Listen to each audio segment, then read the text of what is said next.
속으로.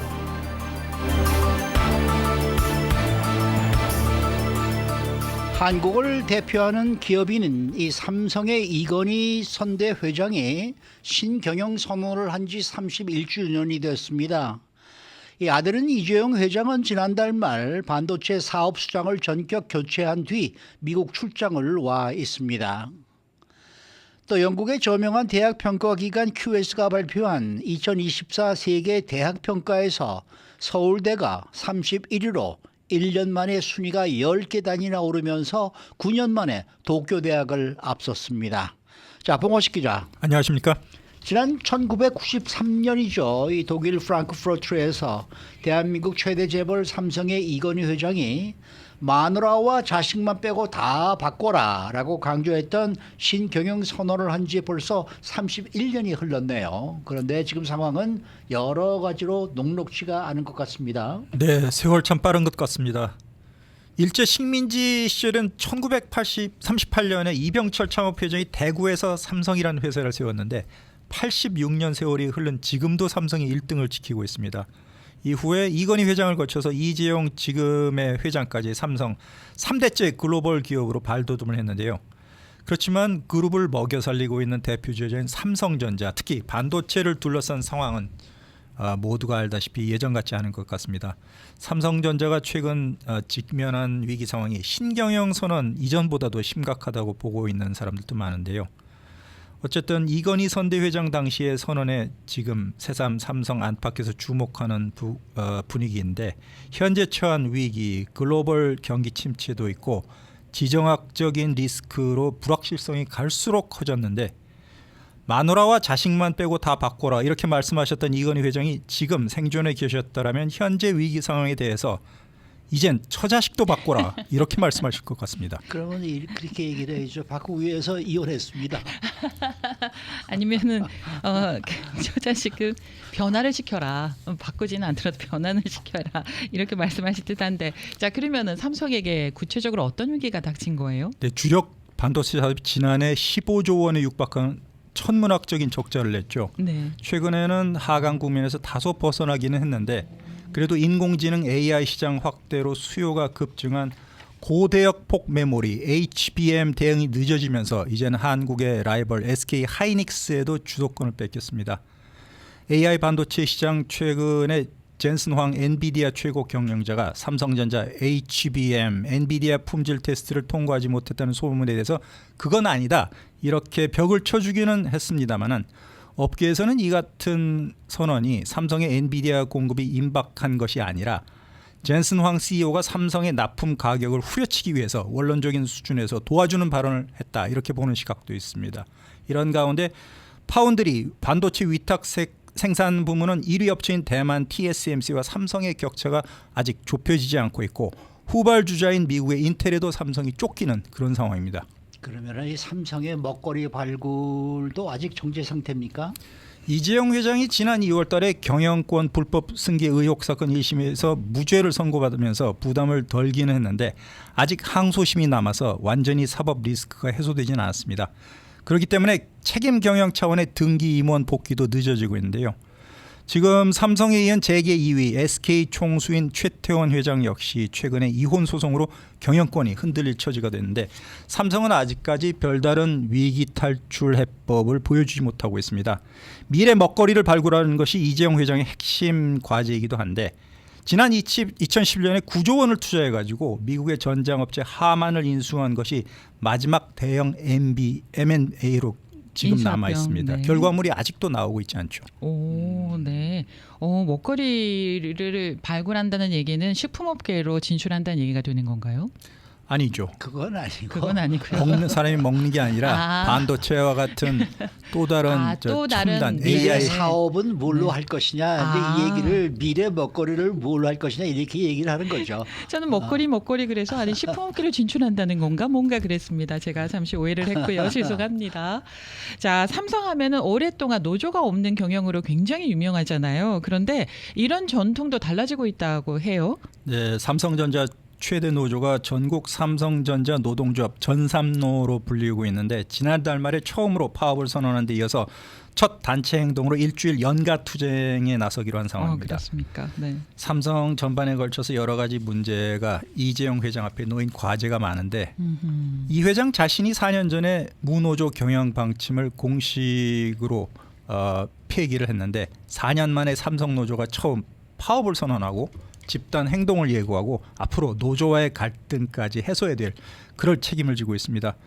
재계에서는 아직까지도 이재용 회장이 취임한 이후에 삼성이 자신이 선언한 뉴 삼성 모습을 보여주지 못하고 있다 이렇게 얘기를 하고 있는데 라이벌사와의 초격차 경쟁력을 되찾고 현재 위기를 극복하기 위해서 강력한 메시지 그리고 행보를 내놓을 필요가 있다.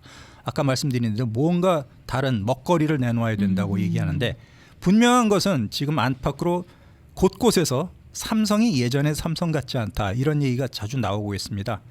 주력 사업 기술 경쟁력을 높이는 것은 물론이고 삼성다운 도전, 삼성다운 혁신 이 먹거리를 발굴하지 못하면 삼성의 미래가 없다 이런 여론이 커지고 있습니다.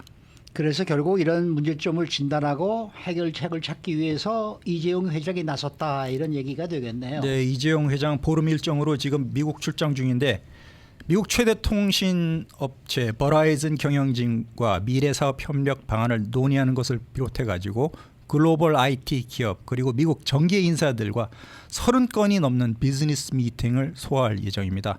이 회장이 이렇게 얘기했습니다. 모두가 하는 사업 누구보다 잘 해내자. 그리고 아무도 못하는 사업은 우리 삼성이 누구보다도 먼저 해내자. 이렇게 임원진에게 당부를 했다고 합니다. 지난달에 호암상 시상식에 참석하자마자 바로 미국으로 왔는데 동부 뉴욕을 시작으로 서부에 북가주 실리콘밸리까지 둘러보는 일정을 소화할 것으로 알려졌습니다. 지난 5월 달에 독일, 이탈리아, 프랑스, 유럽으로 출장을 다녀온 지 한 달 만에 다시 해외 출장을 감행한 것입니다. 그렇기 때문에 삼성전자가 앞으로 이재용 회장을 중심으로 AI를 활용한 기술, 서비스, 차세대 통신 기술, 하반기에는 갤럭시 신제품 판매 확대를 겨냥하고 있습니다. 네, 잘 됐으면 좋겠습니다. 자, 다음 소식은요. 엔비디아 관련 소식인데 엔비디아의 시가총액이 드디어 3조 달러에 진입했어요. 시총 2위에 올랐습니다. 네, 저희들 주변에서 요즘 엔비디아 이런 얘기가 많이 나오고 있죠. 예. 어제 뉴욕 증시에서 엔비디아 주가가 전날보다 5% 이상 급증한 1224달러의 거래를 마쳤습니다. 사흘 연속 상승세 그리고 주가는 지난달에 1000달러를 처음 넘어섰는데 이후에도 25% 이상이 올랐습니다. 네. 시가총액이 3조 100억 달러로 불어나서 3조 달러의 벽을 넘어섰는데 시총 3조 달러 돌파 역대 순서로 보면 애플 그다음에 마이크로소프트에 이어서 세 번째입니다. 종가 기준으로도 6개월 만에 시총 3조 달러를 회복한 애플을 제치고 2위 자리에 올랐는데 시총 1위는 여러분도 아시다시피 마이크로소프트의 3조 1,500억 달러인데 이 MS 마이크로소프트와의 격차도 엔비디아가 1,400억 달러 차이로 바짝 좁혔습니다. 이렇게 엔비디아가 인기 있는 이유는 무엇입니까? 다음 주부터 10분의 1 액면 분할이 시행이 되면서 개미 투자자들을 중심으로 사람들이 사자로 몰리고 있는 것으로 분석이 되고 있습니다. 그리고 또 최근 대만에서 테크 엑스포인 컴퓨텍스 2024 이 행사 개막 직전에 발표된 사항이 차세대 그래픽 처리 장치 GPU인 루빈 이 제품이 주가를 끌어올리는데 일조를 하고 있습니다.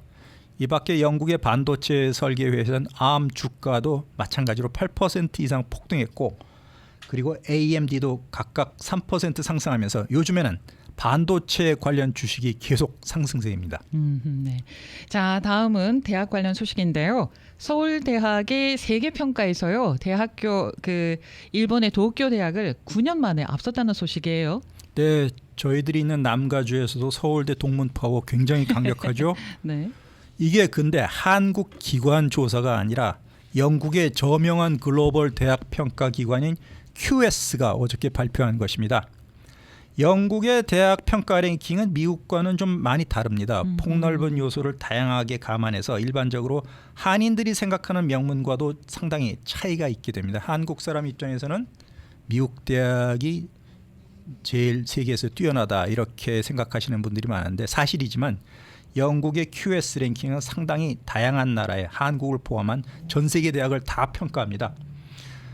미국에서는 US News World Report 랭킹이 제일 신뢰를 받고 있는데 국제적으로는 지금 말씀드린 영국의 QS 랭킹이 인정받고 있습니다.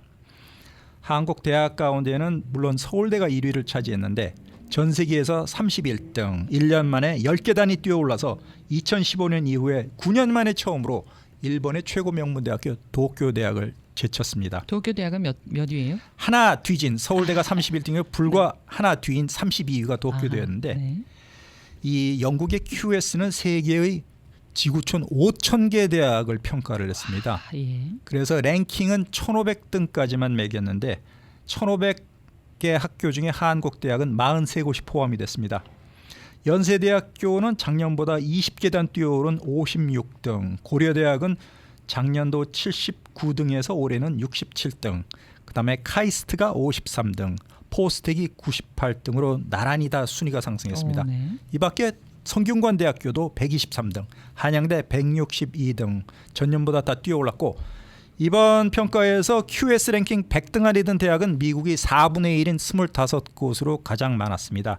그리고 영국이 15곳, 호주 대학도 9곳, 한국은 중국, 독일, 홍콩과 똑같이 5곳, 일본이 4곳에 그쳤습니다. 그러면 미국의 대학의 랭킹은 어떻게 조사됐어요? 예, 저희 자녀들이 남가주에 살면서 재학을 하거나 입학할 예정인 학교는 대부분 미국 대학일 것입니다. 그렇기 때문에 전 세계 랭킹도 중요하지만 이 영국의 QS가 집계한 최신 랭킹은 미국 대학만 1등에서 12등까지만 살펴보면요. 전 세계 12등 가운데 아이비리그는 하버드 대학 하나만 들어갔습니다. 나머지는 다 이제 아이비리그가 아닌 미국의 대학 또는 유럽 대학 이렇게 들었는데 1등이 일단 전체 1등입니다. 보스턴에 있는 매사추세츠 공과대학이 전체 1위를 차지했습니다. MIT죠. 예. 얼마 전에 한동훈 전 법무부 장관 따님이 입학을 해서 화제를 일으켰는데 민주당과 야당에서는 부정 입학을 저지른 것이 아니냐 이렇게 MIT에 항의 편지까지 보냈는데 학교 측에서는 아무 문제 없다 이렇게 발표를 한 바가 있었죠. 그다음에 2등은 영국의 임페리얼 칼리지, 3등은 여러분들도 잘 아시는 옥스포드, 4등이 미국의 하버드, 5등은 역시 옥스포드와 라이벌인 영국의 캠브리지 대학교, 6등은 실리콘밸리에 있는 서부 최고 사립이죠. 스탠포드 대학이 차지했고 7등은 한국 사람들한테 다소 낯선 스위스의 ETH 취리히 대학이 올랐습니다. 그리고 조금 전에 한국 축구팀이 7대0으로 대파한 나라 싱가포르 국립대학이 8위에 올랐습니다. 9등 역시 런던에 있는 University of London, 칼리지 런던, UCL이라고 하는데 칼리지 런던이 차지했고요. 10등 턱걸이는 저희들이 있는 LA의 캘리포니아 공과대학교 칼텍이 10위 안에 턱걸이했습니다. 그리고 그 뒤를 이어서 11등은 펜실베니아 네. 대학 유펜이 올랐고 12등은 최고의 미국 명문 주립대학인 UC 버클리 이 네. 상위권 12개 대학 가운데 미국 대학이 절반 정도에 그쳤고 또 이 이후의 랭킹 20등 바깥까지 보면은 시카고 대학이 21등 그리고 아이비리그 중에서 미국에서 굉장히 높은 평가를 받고 있는 명문 프린스턴 대학이 영국 랭킹에서는 22등에 머물렀고 역시 예일 대학교 23등. 한국 학부모나 미국 랭킹과는 다소 다른 그런 결과를 보였습니다. 네. 근데 싱가포르 국립대학이 8위라는 거는 정말 믿어지지가 않을 정도로 높네요. 싱가포르가 축구는 잘 못할지 몰라도 이 두뇌들을 키워가지고 투자하는 데는 정부 지원금도 그렇고 전 세계 유학생들을 다 끌어모으기 때문에 굉장히 홍콩 대학과 더불어서 대단한 평가를 받고 있습니다. 네. 근데 이 한국의 상위권 대학들 순위가 올라간 이유는 무엇일까요? 네, 환경 사회 지배구조 즉 대학의 ESG 성과를 평가하는 지속 가능성 지표에서 아주 높은 평가를 받았습니다. 서울대가 아시아권 대학 중에서 6번째 좋은 평가를 받았는데 취업 성과 부문에서 굉장히 높은 점수를 받았습니다. 서울대가 일본 도쿄 대학까지 앞선 데는 이렇게 논문 인용 수에서도 동경대보다 노력을 많이 했고 또 다른 사립대학도 역시 노력을 스스로 논문을 많이 쓴 덕분으로 평가받고 있습니다. 네. 여기까지 할까요? 네, 수고 많으셨습니다. 봉화식 기자였습니다.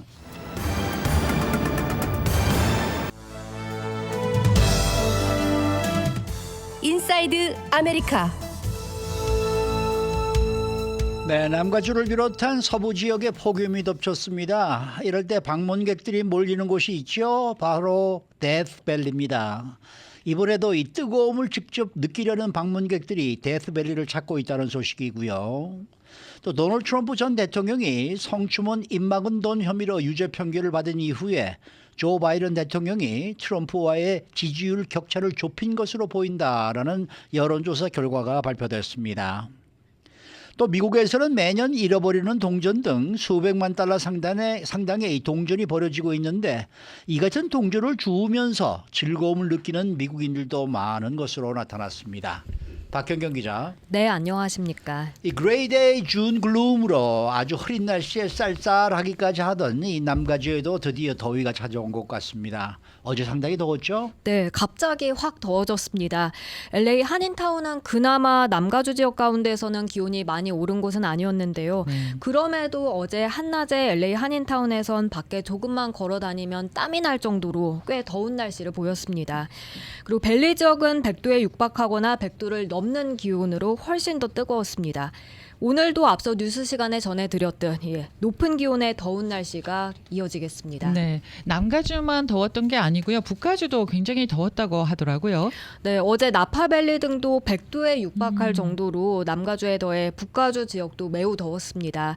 뿐만 아니라 라스베가스도 역시 뜨겁게 달아올랐는데요. 110도 정도였습니다. 와, 네. 오늘도 라스베가스 낮 최고 기온은 109도에 달할 것으로 전망됐습니다. 그렇게 이번 주 내내 100도대 더위가 이어지겠습니다.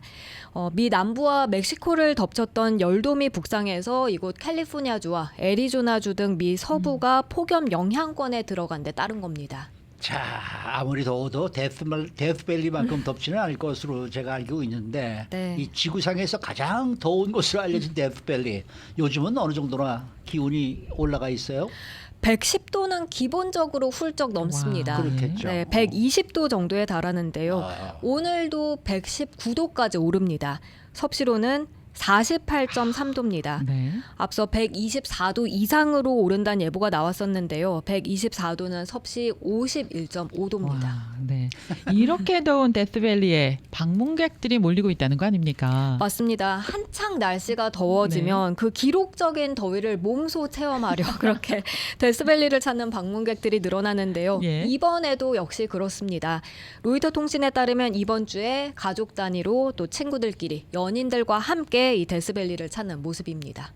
네, 이 데스밸리 간 방문객들은 더위를 느끼면서 이 사진 많이 찍고 또 이 영상도 많이 찍는 것 같아요. 네, 이 데스밸리에 큰 온도계 하나 있잖아요. 있죠. 그 앞에 서서 사진을 촬영하고 영상을 찍는데요. 보니까 화씨 118도, 119도, 그 밑에 섭씨로 47도, 48도를 나타내고 있었습니다. 북가주 오클랜드에서 데스밸리를 찾은 한 주민은요. 기후 변화와 관련해 말을 하자면 보다 많은 사람들이 이곳 데스밸리를 방문해서 기온이 올라간다는 게 어떤 의미인지 한 번쯤 체험해보는 게 좋다고 생각한다고 말하기도 자, 했습니다. 그러면 화씨 120도, 섭씨 50도 가까운 그 뜨거운 엄청난 더위는요 어떤 느낌일지 궁금하기도 해요. 네, 숨 막히는 더위다 이렇게 로이터 통신이 예. 전했습니다. 헉 하는 거죠. 캘리포니아주 공식적인 여름은 보통 6월 20일에 시작하는데 예. 6월 초부터 벌써부터 데스밸리에는 숨 막히는 더위를 기록하고 있다는 겁니다. 또 데스밸리 공원을 관리하는 매추 라마는요. 지난 수년을 돌아보면 최고 기온이 조금 더 높아지고 있는 건 물론이고 아. 기온이 잘 떨어지지도 않는다고 했습니다. 어쩔 땐 지금과 같은 높은 기온이 24시간에서 48시간 심지어 72시간까지 그렇게 계속 이어지기도 한다고 전했습니다. 저는 37도까지는 섭씨 37도까지는 느껴봤어요. 그때 제가 부산에 있다가 한여름에 대구에 가게 됐는데 기차에서 대구 동대구역에서 내려서 기차에서 딱 내렸거든요. 정말 헉 하는 느낌이 들면서 이렇게 더운데 대구에서 사람들이 어떻게 살지라는 생각을 잠깐 했었어요. 정말 헉 하는 느낌이었었어요. 데스밸리 가시면은 꼭 네. 하룻밤 주무시고 오시는 게 좋습니다. 그리고 자동차 꼭 정비 잘 하시고 가셔야지 중간에 고장 나면 정말 아주 난패예요. 그럼요. 네. 하룻밤 꼭 주무셔야 된다는 얘기는 어떤 밤하늘을 의미인가? 봐야 되니까. 밤하늘 봐야 되니까. 아, 네. 별이 그냥 쏟아지죠. 아, 네. 다음 소식입니다. 도널드 트럼프 전 대통령이 성추문 입막음 돈 혐의로 유죄 판결을 받은 이후에 바이든 대통령이 이 트럼프와의 지지율 격차를 좁혔다. 이런 여론조사 결과가 나왔네요. 뉴욕타임스가 실시한 여론조사 결과를 오늘 아침 전했습니다. 뉴욕타임스는 지난 4, 5월에 여론조사를 한 차례 실시했었고요. 그러고 나서 그때 조사에 참여했던 유권자들을 유죄 판결이 난 이후 다시 한번 접촉해 인터뷰를 또 한 겁니다. 그랬더니 트럼프 전 대통령과 바이든 대통령 격차가 이전엔 3%포인트가 났었는데요. 네. 그런데 이번엔 1%포인트로 줄었다고 합니다. 뉴욕타임스가 조사를 실시한 대상은 1,900명 정도였고요. 3%포인트에서 1%포인트로 줄은 거니까요. 물론 이 같은 변화가 전체 유권자들의 그런 의중을 반영한다고 확신할 법은 없다고 신문은 짚었습니다.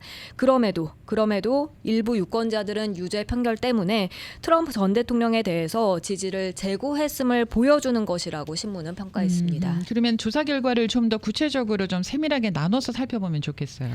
네, 이전 조사에 참여한 유권자 93%는 유죄 판결이 나고 나서도 트럼프 전 대통령을 계속해서 지지했습니다. 그렇지만 이번 대선이 초접전으로 흐르는 상황이기 때문에 지지자 7%만 잃는다고 해도 승패에 결정적일 수 있다고 뉴욕타임스는 관측했습니다. 그리고 마음을 바꾼 그 7% 중에 3%는 이제 바이든 대통령을 지지한다고 밝혔고요. 네. 나머지 4%는 아직까진 결정하지 못했다고 했습니다. 이번 조사 결과에서 뭐 좀 눈여겨볼 만한 부분이 또 있을까요? 앞선 여론조사에서 트럼프 전 대통령을 지지했던 젊고 유색 인종이고 또 소극적인 민주당 성향의 유권자들에서 변화가 두드러졌다는 점입니다. 또 바이든과 트럼프 둘 다 싫다고 했던 유권자들도요. 트럼프 지지에서 이번에 이탈하는 경향이 나타났다 하고요. 다만 아직 선거까지는 5개월 정도가 남아있기 때문에 트럼프 전 대통령이 지지세를 회복할 시간은 충분하고 또 유권자 다수가 유죄 판결에 대한 입장을 정하지 못했다는 점도 신문은 지적했습니다. 유권자 46%가 이번 유죄 판결을 긍정적으로 평가했지만 16%는 아직까지 판단을 내리기엔 충분한 정보를 듣지 못했다고 전하기도 예. 했습니다. 혹시요 뉴욕타임스 말고 다른 조사 결과가 혹시 나온 게 따로 있을까요? 에머슨대에서도 조사한 게 있는데요. 네. 지난 4일에서 5일 유권자 1,000명을 대상으로 한 이 조사에선 응답자 46%가 트럼프 전 대통령을 지지한다고 했는데 이건 지난 4월 조사 때와 같은 수치였습니다. 그런데 이번 조사에서도 바이든에 대한 트럼프의 우위가 3%포인트에서 1%포인트로 역시 줄었습니다. 그리고 응답자 40%는 유죄 판결이 투표에 영향을 미치지 않는다라고 했지만요. 33%는 트럼프 전 대통령을 지지할 가능성이 줄어들었다고 했고 또 27%는 반대로 지지할 가능성이 오히려 커졌다고 답하기도 했습니다. 아직까지 지지 후보를 결정하지 못한 유권자들만 놓고 보면 58% 과반이 유죄 판결은 투표에 영향을 미치지 않는다고 했습니다. 네. 그리고 36%는 트럼프 전 대통령을 지지할 가능성이 줄었고 6%는 지지할 가능성이 커졌다. 이런 결과가 나왔습니다. 근데 지금 뭐 CNN도 나오고 있습니다만은 또 바이든 대통령의 아들 재판이 있잖아요. 맞아요. 네. 이게 또 어떻게 결과가 나올지에 따라서 또 뭔가 좀 움직임이 있지 않을까 네. 이런 생각이 들거든요. 시소 게임이 계속 되고 있어요. 네, 참 아들이 또 속을 새기고 있으니 이것도 참 골치예요. 맞습니다. 네. 자 마지막 소식입니다. 미국에서 잃어버리는 등 이 버려지는 동전이 상당히 많은데 이런 동전을 주우면서 즐거움을 찾는 미국인들이 꽤 있다 이런 소식이에요. 네, 두 분은 혹시 길 가다가 동전 떨어진 거 보시면 주우시는지? 그럼요. 얼른 줍습니다. 아, 1센트짜리라도 저는 아. 줍습니다. 저도 꼭 집어요. 아, 주워요. 네. 주워서 꼭 주머니에 넣었다가 네. 이제 네. 이 동전을 모아두는 이제 이 박스 안에다 집어넣는데 그거 1센트짜리라도 안 짓는다는 것은 시민의 이 의무로 이건 있을 수가 없다라는 생각이 항상 있어서 내가 워낙에 좀 네. 고지식한지는 모르겠습니다만은 꼭 집어요. 저는 네. 굉장히 부자인 분이랑 인터뷰를 할 때가 있었는데요. 그분이 돈을 사랑해야 돈이 옵니다. 그러면서 자기가 운영하는 가게 일정짜리가 떨어지면 사장이 나는 줍는데 직원들은 그거를 못 본 채 그냥 별로 중요하게 생각을 하지 않는다는 거예요. 그래서 나는 사장인 거고 1센트짜리 동전을 중요하게 생각하지 않는데 직원들은 저렇게 이제 나보다는 가난하게 삽니다. 이렇게 얘기를 하면서 돈을 사랑하세요. 그래야 돈이 옵니다. 그렇게 말씀을 하셔서 일정짜리를 너무나 사랑을 듬뿍 어르신 담아서 말씀이시네. 줍습니다. 근데 네. 요새 사실 걷는 시간이 별로 많지가 않아서 그렇죠. 잘 안 보게 된단 말이에요. 그리고 그렇죠. 걸으면서도 전부 그냥 휴대폰만 들여다보고 맞아요. 걷기 때문에 잘 모르는데 이게 다 모든 걸 잊고 밑에 바닥을 보면서 걷게 되면은 의외로 많아요 동전. 그렇죠, 그죠. 네, 의외로 많아요. 있어요. 많이 떨어져 네. 있어요. 근데 사람들이 네. 안 집어요. 네. 얼마나 많은 미국인들이 그렇게 동전을 주울까 알아본 여론조사 결과가 나왔는데요. 유고부가 지난달 실시한 설문조사를 보면 미성인의 80% 이상은 길거리에 떨어진 동전을 줍기 위해 멈춰 설 것이라고 밝혔습니다. 단돈 1센트라도 줍기 위해서 머뭇거리지 않고 기꺼이 몸을 굽힐 것이라고 밝힌 비율도 전체 응답자 절반가량에 달했습니다. 다행이네. 미국에서 매년 그렇게 잃어버리거나 버려지는 동전의 가치가요 수백만 달러에 달한다고 그래요. 합니다. 와, 그리고 네. 일부 미국인들은 그렇게 버려진 동전을 주우면서 기쁨을 찾고 있다는 게 이 월스트리트저널의 보도의 내용이었습니다. 이런 동전을 계속 주워서 모으다 보면은 그 가치가 꽤 될 듯합니다. 네, 신문에서 전한 내용을 보니까 예. 어떤 사람들은 동전을 모아서 돈을 벌기 위해 이제 달리기를 평소에 하면서 예. 이 길거리에 반짝거리는 것 없는지 살펴본다고 했는데요. 예. 오레건주 포틀랜드에서 그렇게 달리기 모임을 운영하는 한 엄마, 이 세라 시어는 달리기를 하다가 한 번에 동전으로만 4달러까지 주운 적이 있었다고 했습니다. 네. 그래서 달리기가 아니라 오히려 동전을 줍기 위해서 나가는 날도 있을 정도라고 전했고요. 네. 그리고 또 남편과 함께 달리기를 한다는 사만다는 10년 넘는 기간 동안 동전 줍기로 해서 1,500달러를 모아서 그걸 자선단체에 기부했다고 하네요. 와, 네. 우리가 이렇게 세븐일레븐 같은 데 가서 보면은 예. 앞에서 왜 이 홈리스들이 돈 달라고 서 네, 있잖아요. 네, 네, 네. 근데 그 세븐일레븐 앞에 파킹하다가 이렇게 차 보면 밑에 바닥 보면 동전 많이 떨어져 있거든요. 아, 근데 그래요? 그 홈리스들은 그런 거 안 집어요. 아. 네, 그냥 지나가는 고객들 보고 저 1달러 이상 5달러 달라는 사람도 있고 그래요 요즘엔. 어머나. 네, 네. 1달러만 줘도 뭐 이렇게 반가워질 않습니다. 네. 근데 동전 안 집어요. 와. 네. 오늘부터 세븐일레븐 주차장을 좀 유심히 살피면서 다녀야 되겠습니다. 이 돈의 가치도 가치입니다만은 동전 찾기가 행운을 가져온다고 믿는 사람들도 있지 않습니까? 네, 행운을 가져온다고 생각해서 동전을 줍기도 한다고 하는데요. 뉴욕에 사는 54살 다큐멘터리 영화 제작자 차클릭 헬더우드는 길에서 다임을 발견한 직후에 영화 제작에 청신호가 켜진 적이 있었다고 합니다. 네. 그러고 나서 이제 동전 줍는 건 분명히 행운을 가져온다라고 믿게 됐다고 하고요. 그래서 땅 위에 동전에서 반짝이는 걸 보는 거에 뭔가 원초적인 게 느껴진다면서 생각하기도 전에 그 전에 몸을 구부리게 된다고 말했습니다. 네. 네. 수고 많으셨습니다. 고맙습니다. 박현경 기자였습니다.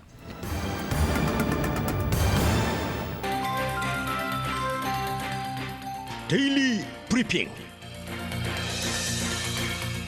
네, 매주 목요일 데일리 브리핑에서는 퀀텀 F&A 최은하 대표 모시고 이야기를 나눕니다. 최 대표님 안녕하십니까? 안녕하십니까? 지난달에 발표됐던 노동 생산성과 단위 노동비의 잠정치가 하향 조정되었다라는 보도가 나오고 있는데 이게 무슨 뜻인지 좀 설명을 부탁드리겠습니다. 보통 저희들이 이제 신문 같은 신문이나 언론 또는 뭐 여러 가지 미디어를 통해서 관심을 많이 못 받는 부분이긴 한데 경제 관련 쪽에서는 상당히 중요한 내용이에요. 지금 미국 같은 경우는 사실 제조업 부문이 뭐 11에서 12% 정도 차지하는 부문이기 때문에 생산 쪽이 뭐 그렇게 인건비 부문에 차지하는 비중이 크다고 할 수는 없는데 이제 인건비 부문은 미국 경제의 거의 대부분을 차지하는 서비스 부문은 인건비 비중이 굉장히 높은 편이에요. 그래서 인건비가 얼마나 오르냐 이제 이것이 경제 성장에도 영향을 미치지만 요즘같이 지금 인플레이션 시대에 들어오면은 이 부분의 영향력이 굉장히 중요합니다. 이제 쉽게 말씀드리면 이렇게 돼요. 지금 서비스업이 가격이 오른다. 그럼 가격이 왜 오르느냐? 이제 이렇게 봤을 때는 결국은 서비스업의 가장 중요한 원가 부분이 뭐냐면 임금비이기 때문에 서비스 쪽에서 사람을 못 구하게 되면은 그만큼 임금을 높여야만이 이제 직원을 구할 수 있게 되는 거고, 그러면 당연히 원가가 상승하면서 서비스 부문의 가격이 최종 판매 가격이 올라가게 될 수밖에 없죠. 이것을 측정하는 게 뭐냐면 오늘 발표된 것은 이제 4월 말에 발표된 1사분기 숫자의 잠정치를 오늘 최종 확정하는 숫자이기 때문에 이제 1사분기 수치인데, 이걸 가지고만 좀 설명을 해보면 이렇게 되죠. 노동 생산성이 올라간다. 이게 무슨 말이냐면 직원 한 사람이 똑같은 월급을 받고 일을 했을 경우에 생산이 더 많이 나왔다 이 얘기거든요. 그러면은 인플레이션의 측면에서 보면은 인플레이션이 낮아지는 효과를 가져오죠. 네, 똑같은 일을 하는데 생산을 많이 하니까 가격이 내려가는 효과를 가져오고, 반면에 생산성이 별로 안 오른다. 이 말은 뭐냐면 인플레이션의 압력이 올라갔다 이렇게 얘기할 수 있고요. 근데 이제 생산성이 안 올라가는데도 불구하고 인건비가 올라갔다 이러면 이제 완전히 인플레이션의 압력이 올라가는 거죠.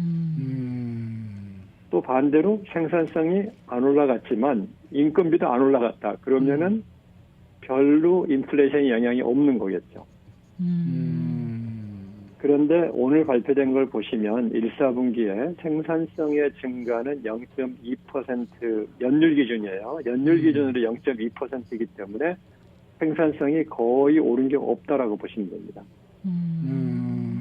그러면 1사분기에는 직원들이 열심히 일을 했어도 그 일을 한 결과가 똑같은 시간을 들여서 일을 했을 경우에 나온 결과물이 거의 같다는 얘기고요. 반면에 단위당 노동비는 4%가 올랐어요. 연율 기준으로. 이렇게 되면 간단한 산수만 해도 뭐냐면 노동비 쪽에서 오르는, 인건비 쪽에서 오르는 인플레이션의 비중이 약 4%가 된다. 이런 얘기가 되는 거예요. 그래서 이 숫자를 왜 그 경제 당국에서는 굉장히 중요하게 생각하냐면은 지금 미국의 인플레이션을 좌우하는 게 크게 두 가지라고 연준이 우려를 하는 거거든요. 하나는 이 주거비, 그러니까 주택 가격이 많이 오르고 이제 이런 것 때문에 주거비 쪽에서의 인상이 지금 인플레이션에 상당히 압박을 주고 있다 하는 게 있고, 두 번째가 뭐냐면 서비스 부문 쪽에서의 일하는 사람들이 워낙 부족하기 때문에 이쪽에서 인건비가 올라가는 것 때문에 인플레이션의 압력이 높다. 이렇게 연준에서 우려를 하고 있는데, 이게 금년도 1사분기에 생산성은 늘지 않고 인건비가 늘은 것을 본다 그러면 아직도 노동시장에서의 인건비 압력은 줄지 않았다. 이렇게 평가를 할 수 있는 거죠. 그러면은요, 노동 생산성이 오르고 내리는 요인은 어디에 있는 겁니까? 네, 아주 굉장히 큰 차원의 얘기인데요. 노동 생산성이 오르고 내리고는 가장 큰 요인을 미치는 게 교육이에요. 교육, 네. 네네. 그러니까 그만큼 그 직원들의 교육 수준이 높아지고 스킬이라 그러죠. 직업 훈련도 많고 이렇게 되면은 당연히 생산성이 올라가겠죠. 두 번째는 뭐냐면 노동비를 보완할 만큼 자동화라든지 이런 부분들이 많이 보완이 되면서 같은 일을 해도 훨씬 더 많은 일을 할 수 있는 이러한 그 자동화 이런 부분도 생산성에 상당한 영향을 미치게 됩니다. 그 다음에 또 한 가지는 약간 좀 시간차가 있긴 하지만 사람들이 젊은 노동층들이 많아질수록 또 생산성이 올라가는 효과가 있어요. 그래서 지금 미국을 보시면은 교육 면에서는 크게 차이가 없어요. 교육 쪽에서는. 그렇겠죠. 네, 그런데 미국의 생산성이 많이 올라가는 부분이 뭐냐면 주로 자동화 쪽에서 올라오는 것이 이제 늘어나면서 그러니까 생산성 자체가 같은 사람을 예를 들면 식당을 예를 하나 들어보면은 10명의 직원이 같이 일을 하고 있는데 10명의 직원이 100명의 하루에 뭐 1000명의 손님을 서브를 할 수 있었다 하는데 거기에 요즘 뭐 나오는 그 로봇 같은 거 있잖아요. 네. 이런 것들이 나와가지고 거기서 좀 보조를 해줌으로 해서 같은 10명의 직원이 2000명을 서브를 할 수 있다. 이러면 생산성이 2배로 오른 걸로 나타나게 되겠죠. 네, 그래서 이제 큰 축은 교육, 그 다음에 또 하나는 바로 이 자동화. 이제 이런 쪽에서 생산성이 올라간다 이렇게 볼 수 있겠습니다. 근데 숙련된 노동자가 생산성이 좀 높을 거 아닙니까 아무래도. 그러면 당연히 그렇죠. 숙련된 노동자는 또 그 대신에 노동비가 또 비쌀 거 아닙니까? 맞습니다. 그럼 같이 올라가는 거 아니에요? 같이 올라가는데 그 비율이 같이 올라가면은 생산성도 올라가고 노동비도 올라가면서 그 전체적인 인플레이션에 대한 변화가 없게 되겠죠. 그런데 노동 숙련도가 올라가는 것이 그냥 아주 그 단순하게 올라간다 그러면은 크게 영향이 없는데 만약에 이제 컴퓨터가 도입됐을 때 생각해 보시면 아시겠지만 그 숙련도가 조금만 컴퓨터를 배워도 급격하게 올라가는 그런 상황이 생기죠. 그런 일이 발생을 하기 때문에 그런 상황이 올 때는 같은 숙련도를 가지고도 생산성이 크게 올라갈 수 있는 그런 변화가 있는 거죠. 그러니까 노동비보다 노동 생산성이 더 오른다. 그렇다 그러면은 인플레이션 압력이 낮아진다. 이렇게 얘기가 된다는 얘기네요. 물가가 하락하죠. 네. 노동비보다 노동 생산성이 올라가 버리면은 그 사회는 물가가 하락하는 결과를 가져옵니다. 그게 가장 좋은 사회예요. 그게 이제 대표적으로 저희가 역사적인 얘기를 하면은 바로 산업혁명이 뭐냐 이렇게 얘기했을 때는 그렇지. 생산성이 어마어마하게 올라가 버린 거죠.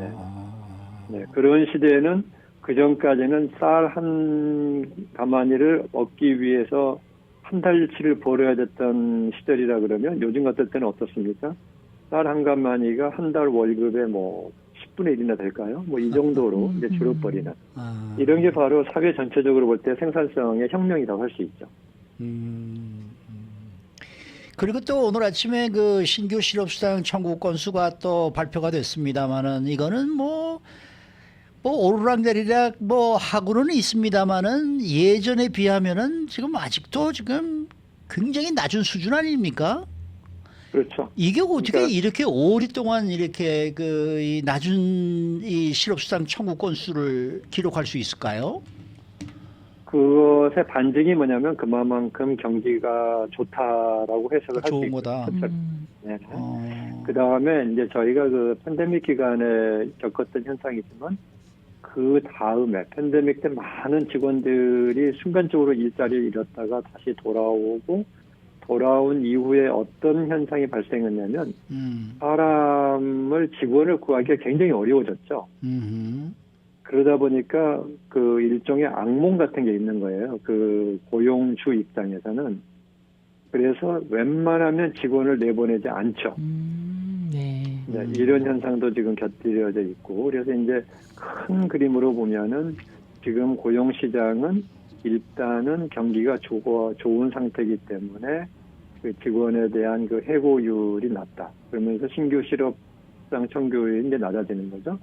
그 다음에 또 약간 방어적으로 일단 한 번 직원을 내보내고 나면 다시 직원이 필요할 때 직원을 고용하려고 하면 굉장히 힘들기 때문에 아주 정말 확실하게 이제는 우리 회사가 안 돼서 직원을 줄여야 되겠다는 상황이 아니면은 웬만하면 직원을 내보내지 않는다. 이러한 추세가 지금 겹쳐져 있으면서 신규 실업수당 청구권이 지금 상당히 그 낮은 편에서 움직이고 있고요. 여기에 또 한 가지를 이제 보셔야 되는 게 뭐냐면 기존 실업수당 청구권이라는 게 있어요. 이건 뭐냐면 실업수당 청구를 처음 한 사람 말고 계속 하고 있는 사람들 숫자예요. 네. 그 실업수당을 이제 받아보신 분들은 아시겠지만 한 번 청구해놓고 내가 일자리 찾을 때까지 그냥 나오는 게 아니고 그게 그 계속 주기적으로 신청을 또 해야 됩니다. 그 연결해서 계속 받겠다는. 네, 그래야지 이제 되는데 이렇게 한 번 이상, 첫 번째 한 번 말고 두 번째, 세 번째 계속 신청하시는 분들이 바로 기존 실업수당 청구권에 속하는데 이 숫자는 역사적 기준으로 볼 때 굉장히 낮아요. 이 말은 뭐냐면 기존 실업수당 청구하시는 분들이 많지 않다는 얘기는 실직 상태에 들어가신 분들이 새로운 직장을 찾는 것이 굉장히 빠르다는 얘기예요. 그러니까 직장을 잃었어도 새로운 직장 찾는 게 오래 걸리지 않는다 이런 척도거든요. 기존 실업수당 청구권이. 이 부분은 신규 실업수당 청구권보다 더 낮아요. 지금 그 역사적 기준에 비춰보면. 예. 그만큼 사람이 직장을 잃어도 금방 이 일자리를 새로운 일자리를 찾는 정도의 지금 고용시장의 분위기다. 이렇게 이해를 하시면 되겠습니다.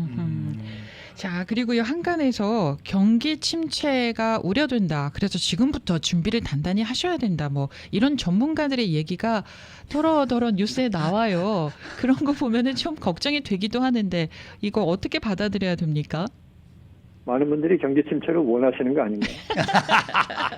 네, 왜 그 말씀을 드리냐면 네, 느낌이 많은 그럴 것 분들이 이자율이 내려가기를 원하시잖아요. 네. 지금 이 상태에서 이자율이 내려야 되는 상황은 결국은 경기 침체거든요. 아, 네.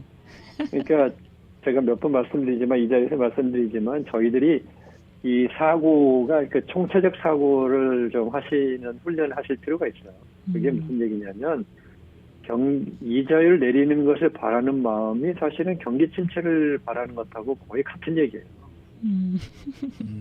근데 지금 이자율을 내리기를 많이 기대를 하시고 그것만 오면은 여러 문제가 해결될 것 같은 그런 이제 기대감을 가지시는데 지금 현재 상태에서 경기 침체가 올 거라고 예상하시는 분들이 있고 이것은 현재 사이클로 볼 때 그렇게 될 수밖에 없지 않느냐 하는 것도 충분한 이론적인 근거가 있어요. 하지만 현재 추세로 봐서는 이 경기 침체가 언제 올 것이냐 여기에 대해서는 뭐 누구도 장담할 수 없고 지금 뭐 그런 얘기도 많이 나오잖아요. 그렇죠. 경기 침체 없이 경제가 조정이 될 수 있다라는 기대감도 많이 있어서 누구도 지금 얘기할 수 없는 상황인데 이게 지금 미국의 아주 특수한 상황이에요. 미국은 지금 워낙 그 AI 발전에 의해서 이쪽에 신기술 쪽의 발전도 지금 빠르고 그 다음에 이제 IRA라든지 칩스 액트에 의해서 미국으로 생산을 가져오는 쪽에 투자도 많아서 이런 것들 때문에 경기 침체가 지금 아직은 나타나지 않는다 이렇게 보실 수 있겠습니다. 알겠습니다. 오늘 말씀 잘 들었습니다. 네, 감사합니다. 지금까지 퀀텀 F&A 최은하 대표 함께했습니다.